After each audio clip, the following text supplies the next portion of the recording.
Jadi seharusnya polisi tidak meneruskan sama sekali.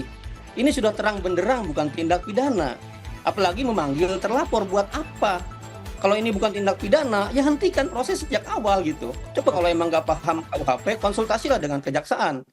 Setelah menerima laporan soal dugaan kasus penghasutan dalam materi stand up mens rea, polisi tengah merencanakan jadwal penyelidikan di antaranya memanggil para pihak untuk dimintai klarifikasi.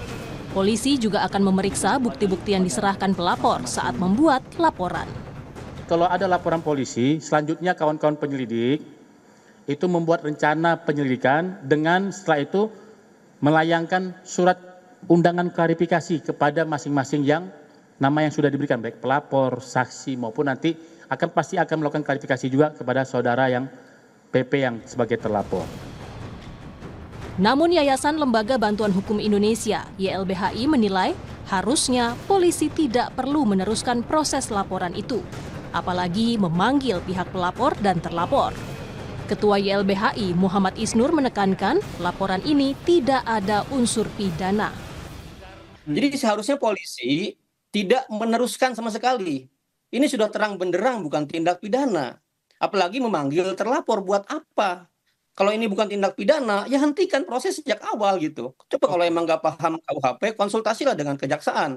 Saya potong sebentar, ingin menegaskan Mas Isnur. Jadi menurut Anda ketika pertama kali polisi menyampaikan konferensi pers yang tadi sama-sama kita dengarkan juga harusnya langsung menyampaikan bahwa kasus ini tidak bisa dilanjutkan. Begitu yang ingin Anda tekankan? Kalau setiap laporan yang bukan tindak pidana diteruskan, dipanggil sana-sini, capek banget penyidik. Sementara itu, Kompolnas menilai memproses laporan pelapor merupakan bagian dari pelayanan kepolisian sehingga tidak menimbulkan persepsi publik adanya penolakan pelayanan dari Polri. Pemeriksaan lebih untuk mengklarifikasi secara resmi soal legal standing pelapor dan adanya unsur pidana atau tidak. Dan pelayanan kepolisian, kalau itu delik yang dimaksud itu adalah delik aduan, kepastiannya kan harus diberikan juga, tidak langsung sepihak. Tiba-tiba ini ditolak nanti, jadi dipersepsikannya itu yang perlu dihindari, adanya penolakan pelayanan.